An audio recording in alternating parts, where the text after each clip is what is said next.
With the 33rd pick in the 2022 NBA Draft, the Toronto Raptors select Christian Koloko from Douala, Cameroon, and the University of Arizona. In the 2022 NBA Draft, the Raptors have selected Christian Koloko from Arizona. He's 7'1". I'm Savanna Hamilton alongside Paul Jones and Sherman Hamilton. Amy Audibert will be joining us in just a little bit. We're so excited to break this one down, guys. I'm so excited. I heard the pick come in last night. We're in the Raptors media room when it happened. This guy, he brings so much length to the table. Like I said, 7'1" from Cameroon, just the same city as Pascal Siakam as well. Jonesy, what do you make of the pick? I loved it. We only have a half an hour, right? I know. Look, here's what I like. There was conventional wisdom said that the Raptors needed more help in terms of size. And you look at him, as you said, Savannah, 6'1". He's got all kinds of energy. I mean, you need a guy like that to play against a Robert Williams III, a Jackson Hayes, a Jarrett Allen, those kinds of players. And Koloko fits that bill. 7'1", athletic, angular. The bigs in the NBA now, the new era, the evolution of the league, don't look like the slow, plodding bigs of years past. So I love what this kid has. I love his potential. And look, you put him in the Raptors developmental system, I think you're going to see gains very quickly and maybe for a very, very long time. Absolutely. Sherm? I like it too. I mean, you're talking about his size, as Jonesy talked about, but also his mobility is off the charts in terms of his ability to change ends of the floor. Defensively, he's going to be a presence, and you look for transferable skill sets right away when you hit the floor. Some guys come in as rebounders, some guys come in as passers. This guy averaged almost 3 blocks per game at Arizona, so he can come in and he can protect the rim. And I like the fact that he's not going to hurt you on the offensive end because he's going to run. He's going to get to the front of the rim. He's going to be a guy who can present himself and catch the ball at times. He's going to have to physically develop as well. But I just like everything about his ability. And I think when you're talking about this era of the NBA, as Jonesy spoke to, you've got to make sure that you have fluid big men. And the way that teams switch on the perimeter on screen and rolls, this guy at 7'1" has the ability to move his feet against perimeter players and keep them at bay. And that, to me, is a skill set that is necessary for a big who's not necessarily going to shoot the ball well and not going to score from distance. How do you stay on the floor? You can't be a liability when teams go to that switch and try to target you with ball handlers. He has the ability to defend and at a pretty high level early. Well, I think the key word here is development, because at the end of the day, he still is a second-round pick. So you never know what that entails, if it needs a bit more development or if he can make an immediate impact. I think we'll see that in Summer League. But right now, we're going to hear from the man himself, Christian Koloko. He was amazing. He was crazy. My family were really happy, and I was happy for myself. They were happy for me, and like I said, where I'm from, right now it's only me and Pascal from that city who made it this far. And even when I was already in college, that was already a big thing for me, just to get to that level. And now making it to the NBA, man, it's just surreal. And I'm just gonna embrace it and continue to get better and just show people that you can achieve anything if just put the work in, for sure. My goal for my rookie season just to be the best version of myself, being the best version of myself. And if being the best version of myself is being in the race for Rookie of the Year, that's good. Being the best version of myself is, just somebody coming off the bench for the Toronto Raptors and giving everything he has. And that's good for me. Just having, embrace my role and the role the team going to give me, and just be a star in my role, my rookie year. And, my goal in the NBA just to be a long-time NBA player, be a really good player in the NBA, being multiple time All-Star, just having the best career possible, because, I kind of started playing basketball kind of late. So I think sky is the limit for me, and I'm going to continue to get better. They should expect me to give everything I have, just give everything I have. The first thing I'm going to give to them is just my defense, just being that rim protector, having that defensive presence, me moving the way I move for somebody my size.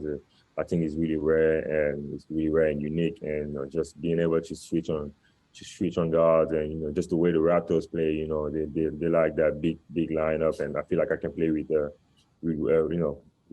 whichever lineup. It's a big lineup, a small lineup. I think I can be there. Just if you have to switch, I can do that. And offensively, just do whatever the coach want me to do. Whatever he want me to do. Like if he's setting screen, catch love. When I have an open shot, take the open shot, knock down a three, or sometime.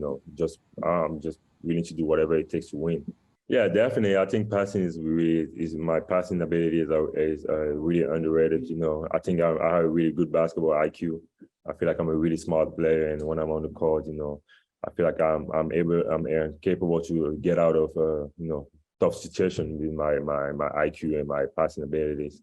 I think I show a little bit of it this year. I think I have like a couple of games where I have like 6 or 7 assists this year, so I feel like I show a little bit of that. So, and that's something I have been working a lot with my trainer.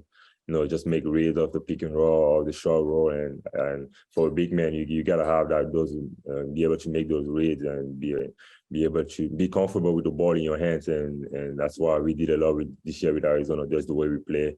Us big men, we had the ball a lot in our hands, and we were able to make reads, and something I'll continue to work on.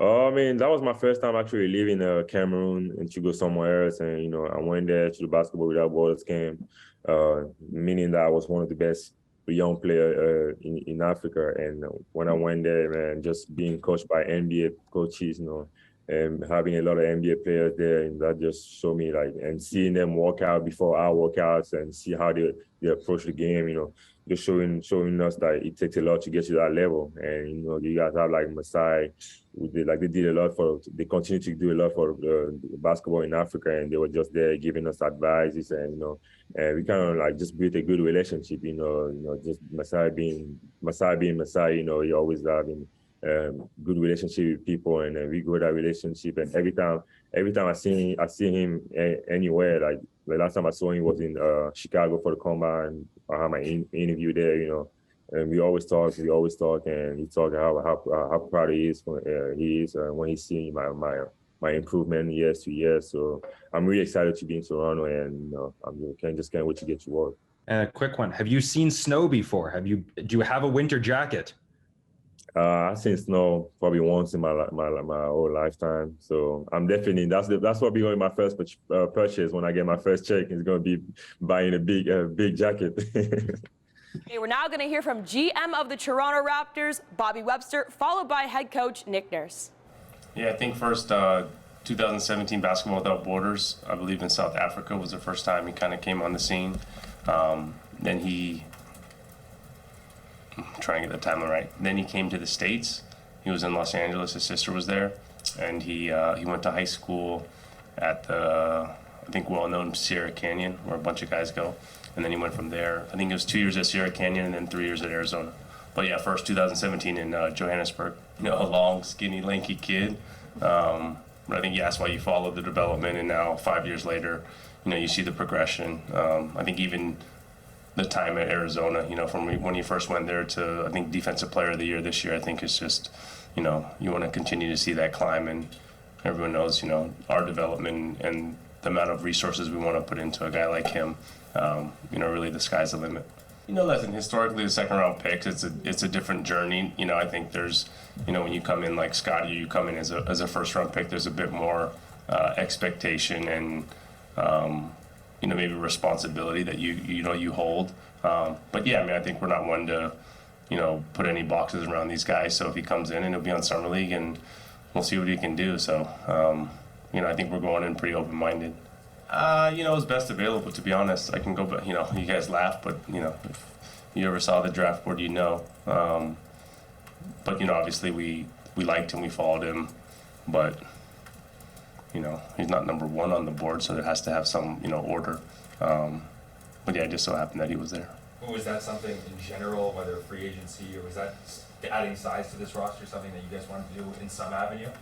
Or not? Yeah, I think it's something, we've talked about in the past, obviously, free agency. I would say, we try to look at the draft independently of need. Kind of what I talked about is just truly the player that we think will fit with us. I think with free agency, you can probably address it more specifically. But I think historically, everybody's known in the draft, go get the best player. And if there's duplicates or if there's an opening, Teams are fungible and you can make trades and stuff. I think he can do that. I think why we like him is because he's a rim protector and he's that part of his game we think he can work on, right? And so the lateral stuff. But I think, he's 7 foot. I'm not sure what his wingspan or standing reach is, but it definitely is something that we do not have. I think to the earlier question is when can he contribute? I think that's probably a fair question, and we probably won't know until we get to be around him a little bit more. But I think as far as like a 7 foot rim protector that we don't have, that's what he is. The guys have been following him for quite a while, right? Good shot blocker, really good defensive numbers. Ranks really highly in all of college basketball last year in a lot of categories. Pretty decent pick and roll player, and he's got good feet. I think he's a big that's a rim protecting shot blocker, but I think he's not without the ability to do some switching and move his feet on the perimeter as well. So decent touch, good free throw shooter, decent touch, got some things. He's developing still a little bit, but pretty exciting. I think certainly kind of slots in possibly a position of need in roster balance too. So pretty exciting pick, I think, for that one tonight. Yeah, I think that I think you're right. He's a 5-man, Michael, right? But not maybe a typical 5-man. He's the more modern, lob threat, rim protector, type of center. It's not like a banging post up, type of guy, which is good. We're going to kind of want to open the floor always the way we always like to do. So you're right. It is a little different than any of the traditional centers we've had, and certainly what we had most recently. Well, guys, we just heard from Bobby Webster as well as head coach Nick Nurse. So, Sherman, I'm going to go to you first. When you think about matchups in the East in particular, how does he fit in here? Well, he's got the size. That's something that the Raptors really haven't had in terms of a guy who has that type of presence. That's 7'1". He's got a physical body that can really translate to the NBA, and he's got that athleticism to match as well. And when you talk about the Eastern Conference, the Joel Embiids, you're looking at guys like in Cleveland, the Twin Towers, Mobley and Allen. There's some real size that the Raptors have usually had to kind of junk it up against. They didn't have the individual size, so they had to play collectively and throw different looks. Well, at some point, you hope that this young man can defend one-on-one. He can hold people. They don't have to double team. No back rotations, keeps you sound on the defensive glass, and that's something they haven't had. So when you look at matchups like that and his ability to stabilize them on the defensive end and leave his man, get out there, block shots, alter shots, get back to the glass and rebound, all of a sudden now you have a more complete defensive approach. And for Nick Nurse, that kind of stability is something he hasn't had since Marc Gasol and Serge Ibaka was here. So you just think about his overall impact on the defensive end, and then offensively, look, he's going to get better, and he's going to be able to challenge those bigs on the offensive end as well, because those bigs are mobile, and I'm just excited to see his development on that side of the ball. But defensively, this is something the Raptors haven't had for a while, and it's got to be great for Nick Nurse to see, I'm going to have somebody to establish us defensively as an anchor at the back of the defense, and not going to have to challenge us offensively to keep him on the floor at the same time. Absolutely. Well, I'm so happy you brought up offense, because, Jonesy, I'm going to go to you for this one. What do you make of his three-point shot? Because he didn't hit a single one. He was 0 for 3 at Arizona. He only took 3 shots. But Precious Achiuwa was 0 for 1 with the Miami Heat. So talk about the three-point development potentially. Well, just to tag Sherm's point, I like the fact that they do have a guy that, can play that defense. When you do it with quickness, as Sherm said, and you kind of junk it up, sometimes the quick guys slow down at the end of the game. The big guys don't lose size, and that physical presence is there. And then, as both of you talked about, in terms of the offense, Precious, 1 3-point shot. Koloko, only 3 in his last year as a junior at Arizona. Listen, shooting is something that you can work on. And people always pick that apart with a guy coming into the NBA. Well, he doesn't shoot it that well. It's the easiest thing to work on. You get the right coach, you get the right developmental curve going, you get in the gym and you work on the shot. It's repetition, it's repetition.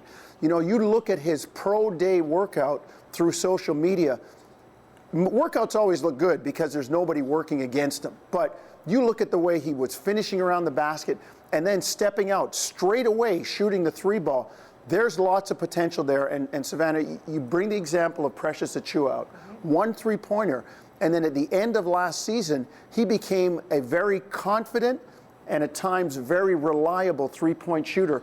And that's just with work. And you know that the Raptors have that developmental track that they're going to put this young man on. Absolutely. And when you think about bigs, I mean, we talk about these fluid bigs shooting the 3, but I mentioned the name in Jared Allen, who he still doesn't shoot a 3. Right. Got paid. He's an anchor for the defense of the Cleveland Cavaliers, and they're on the upcome right now. So you don't have to come in shooting the 3. Yeah. You can work from the defensive side and expand your game out and still be an integral part of success for your team. Well, the 3's gravy at this point. Absolutely. Hey, give me some mid-range in there too, right? On the short roll? Yeah, absolutely, absolutely. Amy Audibert now joins us. Amy, what an exciting draft class, especially for the Canadians. 6'7", 31, 32. We'll get to them all. Let's start with Mathurin and the Pacers. Yeah, Ben, I mean, congratulations to him, but also just to Montreal as a whole, because they're so fired up about the sport of basketball. When you look at Chris Boucher, Lou Dort, they're not scared of the work, as good as they are. And I think Ben's kind of the same way. He comes out of Arizona, Pac-12 Player of the Year. Really, it's his competitive nature that I am the most excited about. An extremely explosive athlete. He can shoot the 3, but it's how he can thrive in the open court. And this is a great fit for the Pacers. When you talk about the open court, you look at the explosive type of guys they have. Tyrese Halliburton. How about our guy O'Shea Brissett down there? Buddy Hield, a great shooter. So he's just going to go in there, I think, and compete really hard. But then he's got some great tools around him to work with as well. And we also have to talk about Shaedon Sharpe, because he was drafted at number 7 by the Portland Trailblazers, but his path to the NBA has been very unorthodox, if you want to say. Yeah, out of all the lottery guys, this to me is the most intriguing one. And yeah, we're a little bit biased because, of course, he is Canadian. But when you talk about drafting a potential superstar, this is exactly what you're talking about.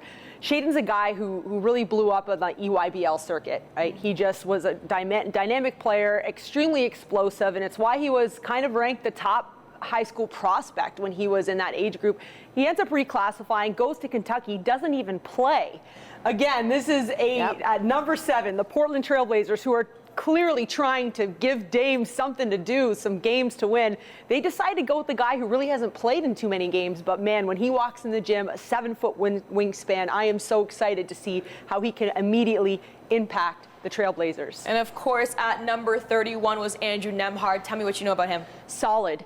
I'm such a fan of him, watching him grow up over the years and wearing the Team Canada jersey for a couple of times for him. But really, when you look at his process, and he has never shied away from the work. He's endured he's played at Florida. He played at Gonzaga. When you talk about a point guard and someone who's going to be expected to go in there and facilitate, you want a mature head. And I think that's what he brings. He averaged around 6 assists on a really good Gonzaga team this last year.